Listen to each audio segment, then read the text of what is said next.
కృపావార్త కార్యక్రమమునకు స్వాగతం. నేటి ధ్యానాంశము స్వస్థత.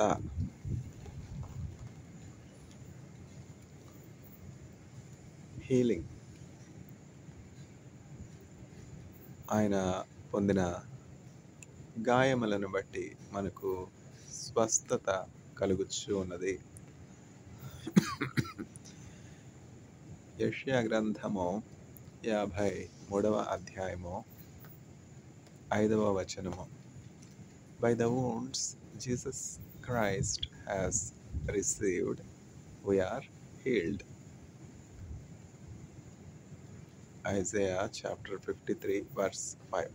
By the wounds he has received, we are healed. Isaiah chapter 53 verse 5. తాను పొందిన దెబ్బల ద్వారా విలువైన స్వస్థత కలిగే, గాయములన్ మన కొరకు పొందెను యేసు ప్రభు, మన కొరకు పొందెను క్రీస్తు ప్రభు. సొగసైన లేదు, స్వరూపు లేదు, దుఃఖభరితుడాయను, వ్యాధిగ్రస్తునిగా వ్యాకులమొందెన్, వీక్షించి త్రిప్పిరి ముఖముల్. గాయములన్ నా కొరకు పొందెను యేసు ప్రభు, నా కొరకు పొందెను యేసు ప్రభు. స్వస్థత, హీలింగ్. ఆయన పొందిన దెబ్బల చేత మనకు స్వస్థత కలుగుచూ ఉన్నది. యెషయా గ్రంథము 53వ అధ్యాయం 5వ వచనం. By the wounds Jesus Christ received,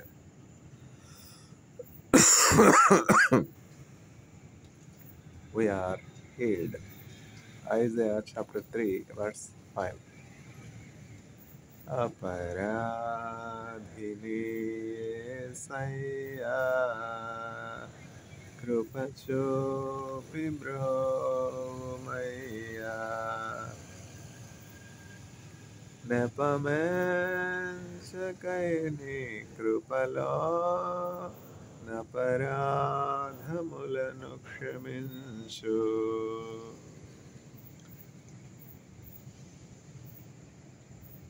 ఘోరంబుగా దూరితిని, నేరంబులను చేసితిని, క్రూరుండనై గొట్టితిని, ఘోరంపు పాపిని దేవా. అపరాధిని యేసయ్యా, కృప చూపి బ్రోవమయ్యా, నెపమెంచకై నీ కృపలో నపరాధములను క్షమించు. చిందితి రక్తము నాకై, పొందిన దెబ్బల చేత, నిందాలు పెట్టి తినయ్యో, సందేహమేలనయ్యా. అపరాధిని యేసయ్యా, కృప చూపి బ్రోవమయ్యా, నెపమెంచకై నీ కృపలో నపరాధములను క్షమించు. ముళ్ళతో కిరీటంబు అల్లిని శిరమున నిడితి, నా వల్ల నేరమాయే, చల్లాని దయగల తండ్రి. అపరాధిని కృప చూపి బ్రోవమయ్యా. నెపమెంచకై నీ కృపలో నపరాధములను క్షమించు. సిలువాకు నిన్ను గొట్టి తిని, తొలువాలతో చేరి తిని, కలుషాంబులను మోపి తిని, కలుషాత్ముడను నేను ప్రభువా. అపరాధిని యేసయ్యా, కృప చూపి బ్రోవమయ్యా. నెపమెంచకై నీ కృపలో నపరాధములను క్షమించు. దాహంబుగొనగా చేదు చిరకాను ద్రావనిడితి, ద్రోహుండనై చేసి తిని, దేహంపు గాయంబులను. అపరాధిని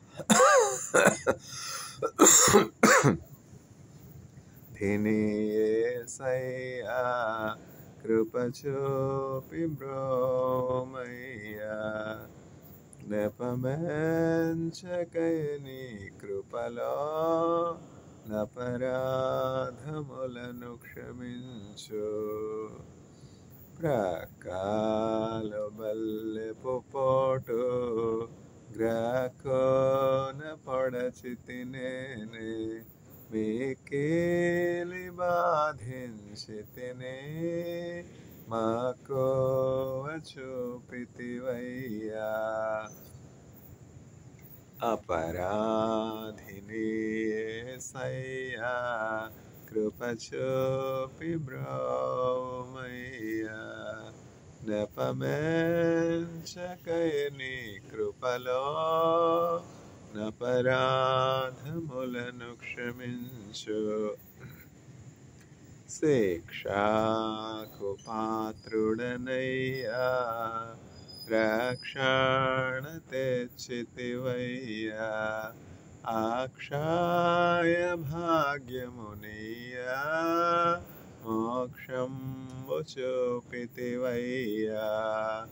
అపరాధిని యేసయ్యా, కృప చూపి బ్రోవమయ్యా.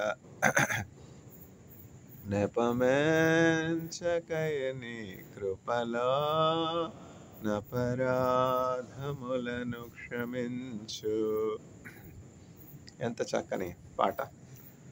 పశ్చాత్తాపంతో విరిగి నలిగిన హృదయంతో విశ్వాసి చక్కని పాట రచించారు. సిలువలో యేసుక్రీస్తు ప్రభు పడినటువంటి ఆ కష్టాలు, ఆ శ్రమలు అన్నీ కూడా జ్ఞాపకం చేసుకుంటూ చక్కగా ఈ పాట రాయడం జరిగింది.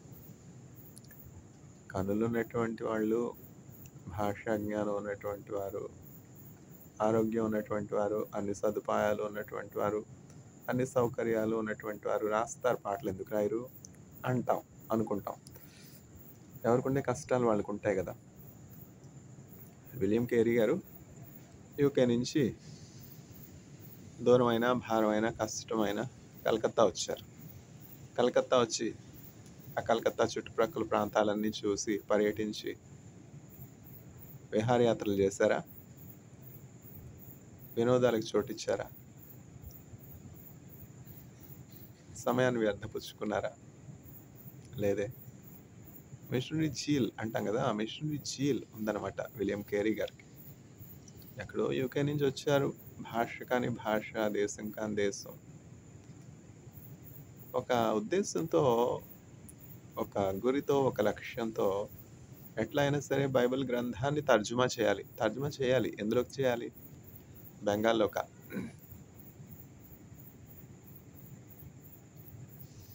ప్రపంచంలో ఉన్నటువంటి అన్ని దేశాలతో కంపేర్ చేస్తే, పోలిస్తే భారతదేశం ఎంతో భిన్నమైనది. భారతదేశం ఎంతో ప్రత్యేకమైనటువంటి దేశం, వైవిధ్యం కలిగినటువంటి దేశం. జపాన్ తీసుకుందాం. జపాన్ తీసుకుంటే జపాన్‌లో జపనీస్ భాషే కదా! జపనీస్ భాష కాకుండా ఇంకేం భాష ఉంటుంది? చైనా తీసుకుందాం. జపాన్ గురించి నాకు అంతగా తెలీదు. నేను వెళ్ళలేదు కదా! ప్రయత్నం చేశాను వెళ్ళడానికి. కానీ ఇంకా అవకాశం దొరకలేదు. ప్రార్థన చేస్తే ప్రభు తప్పకుండా ఆశగల ప్రాణాన్ని తృప్తిపరుస్తారు. మనకి పరలోకంలో ప్రవేశమే సిద్ధపరిచినటువంటి యేసయ్య జపాన్ తీసుకెళ్ళలేరా? అంటే జపాన్‌లో కొంచెం సాలరీ తక్కువగా ఉంటుందనమాట. యెన్ అంటే చాలా తక్కువ. రూ. 1.50 రూపాయి అనుకుంటా. ఒక యెన్ రూ. 1.50 ఎంతో. రూపాయి కంటే తక్కువ వాల్యూ. ఖర్చులొచ్చి ఆకాశాన్ని అంటుకుంటాయి. సేవింగ్స్ చాలా శూన్యం. మోటివేషన్ ఉండాలి కదా! డబ్బే మోటివేషనా అని అడిగే గొప్పవారు కూడా ఉన్నారు. డబ్బే మోటివేషన్ కాదు. డబ్బు కూడా అవసరమే కదా!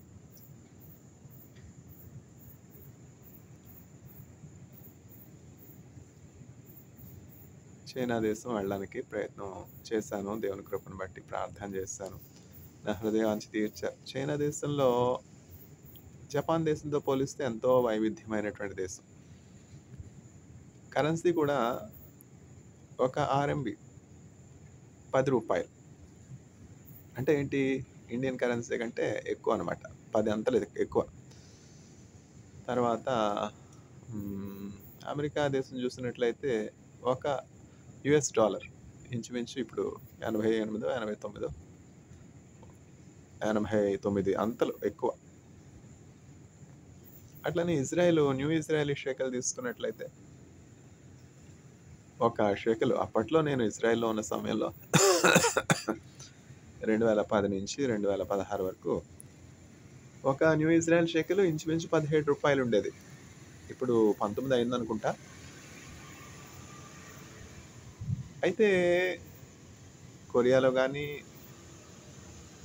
చైనాలో గానీ, ఇజ్రాయెల్‌లో గానీ చైనాలో ఖర్చులు తక్కువ. కొరియా, ఇజ్రాయెల్‌తో కంపేర్ చేస్తే ఎక్స్‌పెన్సెస్ చైనాలో తక్కువ అనమాట. హౌస్ రెంట్ తక్కువ. తర్వాత కాస్ట్ ఆఫ్ లివింగ్ తక్కువ. చైనీస్ ప్రొడక్ట్స్ అందుకే కదా మనం కొనుక్కుంటాం.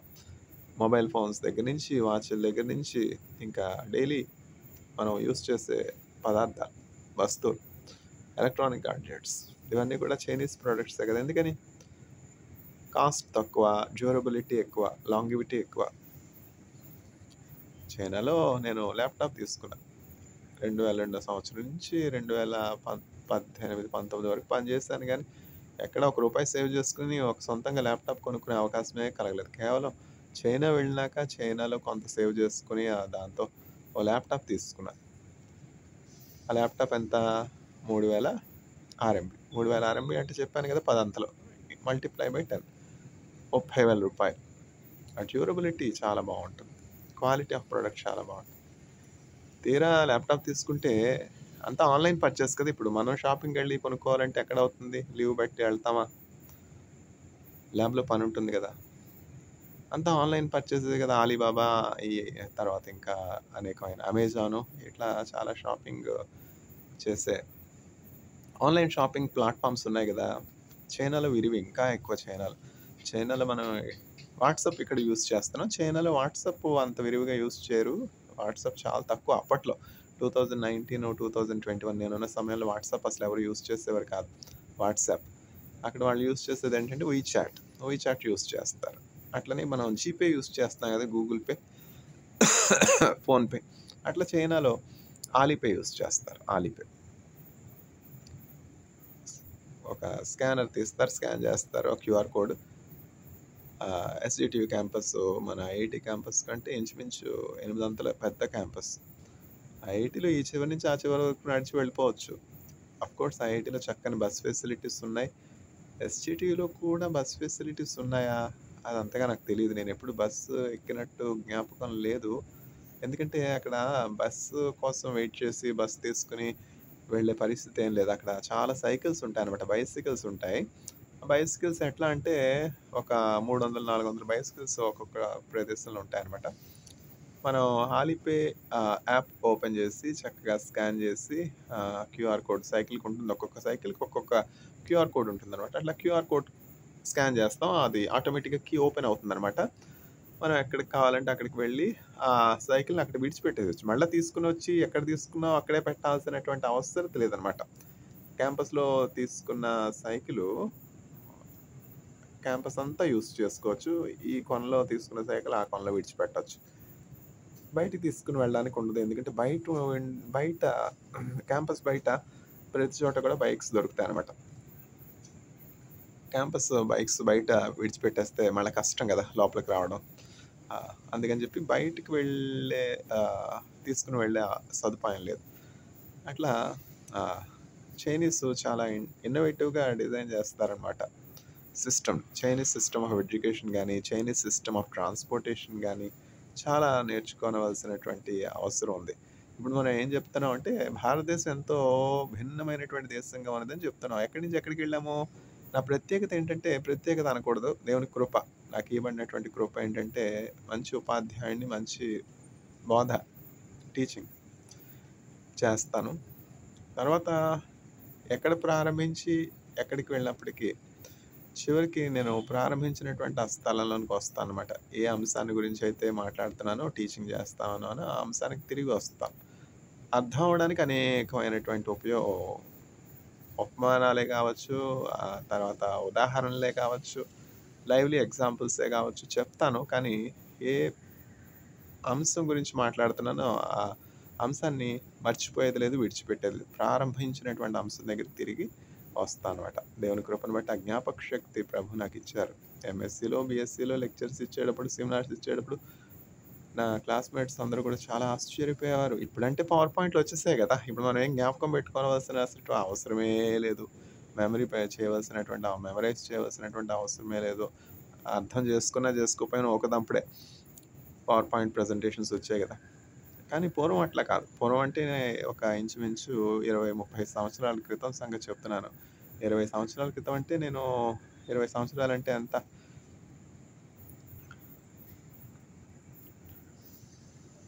ఇప్పుడు 2025 2005 2005లో ఎక్కడున్నాను? ఐఐటీలో ఉన్నాను. అప్పుడు పవర్ పాయింట్ ప్రెజెంటేషన్‌లు గదా! LCD projectors. మేము పనిచేసే లాబొరేటరీలో అయితే ఎల్‌సీడీ ప్రొజెక్టర్స్ కంటే ఓవర్ హెడ్ ప్రొజెక్టర్స్ వాడేవాళ్ళం. ఎల్‌సీడీ ప్రొజెక్టర్స్ లేనటువంటి సమయంలో ఓవర్ హెడ్ ప్రొజెక్టర్స్. ట్రాన్స్‌పరెన్సీస్ అంటాం కదా! ఇప్పుడు ట్రాన్స్‌పరెన్సీస్ ఎవరు వాడుతున్నారు? అసలు ట్రాన్స్‌పరెన్సీస్ చూసిందెవరు?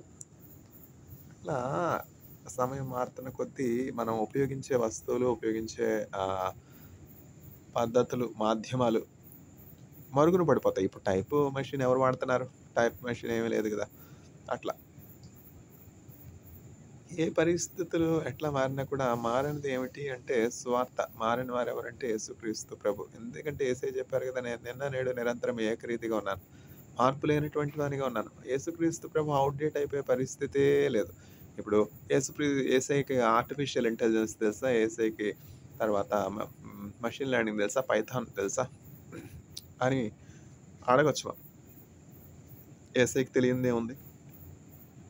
బుద్ధి విజ్ఞాన సర్వ సంపదలు గుప్తమయున్నవి ప్రభునందు అద్భుతముగా ప్రభువన్నీయునొసగి దిద్దును నా బ్రతుకంతటిని యేసుని కొరకైల జీవించద భాసురముగనే ననుదినమో శోధన బాధలు శ్రమలిల కల్గిన ఆదుకొనును నా ప్రభువనిసం వ్యాధులు లేములు మరణము కల్గిన నాథుడే నా నిరీక్షణమో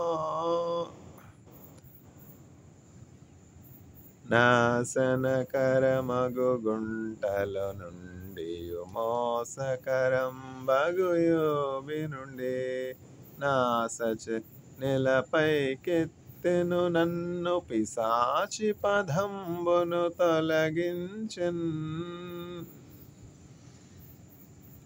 అలయక సలయక సాగిపోవుదు వెలయగుణ ప్రభు మార్గములన్ కలిగెను నెమ్మది కలువరిగిరిలో విలువగు రక్తము చిందించిన ప్రభు యేసుని కొరకైల జీవించద భాసురముగనేనను దినమో దోషములన్నీయు బాపును మోక్ష నివాసమున ప్రభు చేర్చునుగా అర్పించెను తన ప్రాణము నాకై రక్షించెను నా ప్రియ ప్రభువే అర్పింతును నా యావజ్జీవము రక్షకుడేసును సేవింప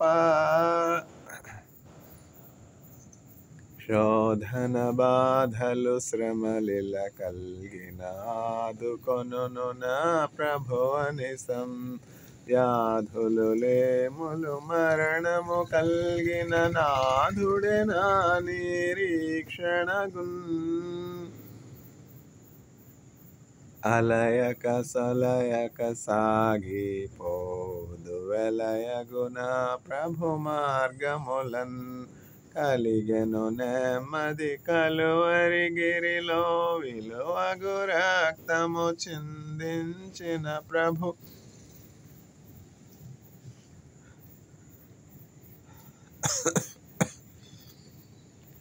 యౌవన జనమాయిదే సమయము యేసును చాటను రండి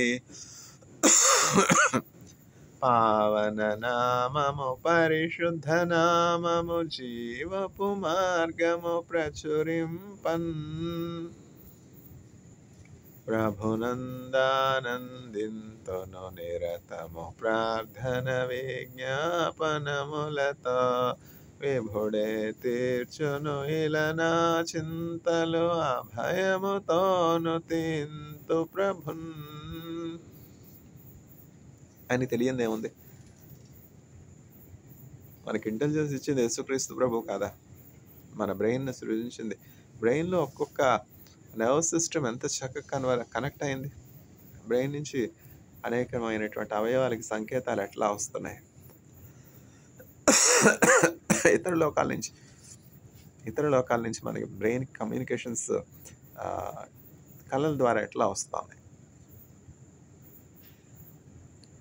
తల్లి గర్భాన బిడ్డ జనింపక ముందే బిడ్డ పుడుతుంది అన్న ఆ విషయం మనకి ఎట్లా తెలుస్తుంది? అదే కదా చెప్తున్నాను.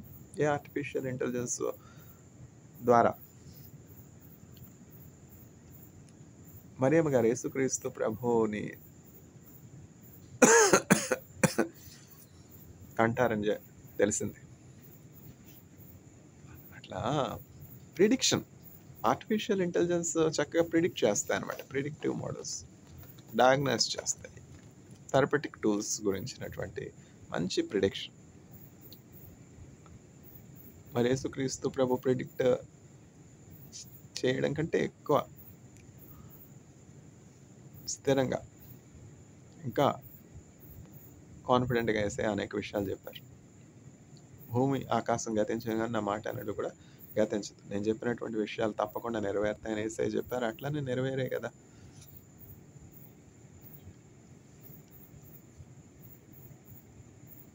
మనుష్య కుమారుడు పాపుల చేతికి అప్పగింపబడును. ఆయన అవమానాలు పొంది శ్రమ పొంది మరణించవలసినటువంటి అగత్యం ఉన్నది. క్రీస్తు శ్రమ పడ్డానికి ఈ లోకానికి వచ్చాడు. నేను క్రీస్తును. క్రీస్తు అంటే రాజు అని అర్థం, అభిషిక్తుడు. కాబట్టి మనం యేసుక్రీస్తు ప్రభుని రాజుగా కలిగి ఉన్నప్పుడు మన యుద్ధాలన్నీ కూడా ఆయన చేస్తారు అని సురక్షితంగా ఉంచుతారు. కాపరి గొర్రెలు చూసారా, ఆ కాపరి పని ఏంటి? ఆ గొర్రెల్ని కాయడం అనమాట. యేసు అనే మాటకి రక్షకుడు అని అర్థం. చూసారా, యేసు రక్షకుడు. మంచి కాపరిగా యేసయ్య మనల్ని కాపుదల చేస్తారు. ఇప్పుడు మనం ఆయన్ని వెంబడించినప్పుడు గొర్రెల కాపరిని వెంబడించినట్లు మనం వెంబడించినప్పుడు ఏం జరుగుతుందంటే మనకి కాపుదల ఉంటుంది, నష్టం కలగదు, కష్టం కలగదు. అయితే హృదయం అన్నింటికంటే ఘోరమైనటువంటి వ్యాధి కలదు. మన ఆకర్షణలకు ఈజీగా గురవుతాం కదా ఈ లోకల్లో. పూర్వం అంటే ఆకర్షణలు తక్కువ, ఇప్పుడంటే ఫోన్లో ఎన్ని రకాల ఆకర్షణలు, టీవీలో ఎన్ని రకాల ఆకర్షణలు. సమయం ఎట్లా పోతుందో తెలియట్లేదు. ఆల్రెడీ జూలై మాసం ప్రారంభమైంది, 6 మాసాలు గతించింది, 7వ మాసం ఇంచుమించు 8 దినాలు అయిపోతా ఉన్నాయి. సమయము పొట్టువలె గతించిపోవచ్చున్నది. సమయం ఎట్లా గతించిపోతుందంటే పొట్టువలె గతించిపోతుంది. సమయం పోనీక సద్వినియోగం చేసుకోవాలి. ఏమని చెప్తున్నాను? చైనాలో ల్యాప్‌టాప్ తీసుకున్నా. మంచిది. అయితే ఏంటంట, భారతదేశం కూడా చైనాలాగా అభివృద్ధి చెందాలి అన్న ఆశ, కోరిక మనం ప్రార్థన చేయాలి. విలియం కేరీ వంటి దైవజనుల్లాగా మనలో భారతీయులందరూ కూడా నిస్వార్థంగా మిషనరీజీలతో పనిచేసినట్లయితే నిజంగా ఇండియా చైనా దేశంలాగా అభివృద్ధి చెందుతుంది.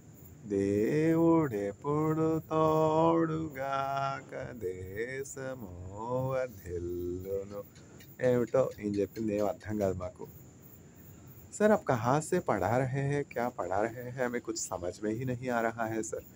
Sir what you teach and from where you teach we are not able to understand. ऐसा होता है, quite often it happens. ఏమిటో ఈయన ఏం చెప్తున్నాడు మాకేం అర్థం కావట్లేదు. తెలుగు అదేమిటో భాష. తెలుగే. ఏం చెప్తా ఉన్నాను? ఆర్టిఫిషియల్ ఇంటెలిజెన్స్ ఇవన్నీ మనకి కొత్తగానే, యేసుక్రీస్తు ప్రభుకి కొత్తగా కదా. బుద్ధి విజ్ఞాన సర్వ సంపదలు గుప్తమయున్నవి ప్రభునందు.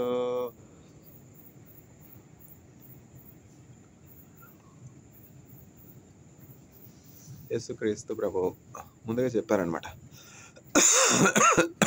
క్రీస్తు శ్రమ పడవలసి ఉన్నది. నేను క్రీస్తును, రాజును. నా రాజ్యము ఇహలోక సంబంధమైనటువంటి రాజ్యము కాదు. భారతదేశానికి రాజును కాదు, యూకేకి రాజును కాదు, మొత్తం సర్వ సృష్టికి నేను రాజును, అధిపతిని. ఈ భూమి ఆకాశాన్ని కూడా సృజించింది నేనే. నా సృష్టిని దర్శించడానికి నేను వచ్చాను. ఆదాము అవ్వ మొదటిగా చేయబడినప్పుడు వాళ్ళకి చక్కగా వాళ్ళు సృజించబడటానికి ముందే తోట నాటి ఆ తోటలో చక్కగా ఒక నదిని ప్రవహింపజేస్తూ చక్కని ఫలవృక్షాలు అక్కడ పెట్టి ఆదాము అవ్వని సృజించి దేవుడు చక్కని ప్రణాళిక ఆదాము అవ్వ పట్ల కలిగి ఉన్నాడు. అయితే సొంత నిర్ణయాలు తీసుకున్నారు ఆదాము అవ్వ, మరణం వచ్చింది. మనం దేవుని కాపుదల్లో ఉండి దేవుని మాట ప్రకారం జీవించినట్లయితే, క్రమంగా ప్రార్థన చేసుకున్నట్లయితే, వాక్యాన్ని అనుసరించినట్లయితే దేవునికి ప్రియులంగా ఉంటాం. దానియేలు వలె కాపుదల కలిగి ఉంటాం. దానియేలు దేవునికి ఎంతో ప్రియంగా ఉన్నాడు. ఎందుకనంటే దేవునికి అయిష్టమైనటువంటి కార్యం చేయడానికి దానియేలు ఎంత మాత్రం ఇష్టపడేవాడు కాడు. సింపుల్ డైట్ విషయంలో కూడా, నా దేహాన్ని నేను అపవిత్రపరచుకొనును, రాజు భుజించే ఆహారాన్ని నేను తినను, మాంసాహారాన్ని ఇవేమి మత్తు పానీయాల్ని నేను సేవించను. చూసారా, ఎవరు చెప్పారు? యవనులు సాధారణంగా యవనస్తులు ఇష్టపడరా? భోగభాగ్యాలకి, సుఖ సౌఖ్యాలకి యవనస్తులు ఇష్టపడతారా? అది ఊరికాని ఊరిలో తల్లిదండ్రులు ఉన్నారా? పై విచారణకర్తలు ఉన్నారా? ఎవరు లేరుగా, చూడడానికి, మందలించడానికి, తిద్దడానికి. పరుల సంస్కృతి, పరుల సభ్యత. అలా ఒక విశ్వాసి దేవుని సేవకురాలతో మాట్లాడుతూ ఉన్నటువంటి సందర్భంలో కాల్ వస్తుంది కదా, నేను మళ్ళా కంటిన్యూ చేస్తాను.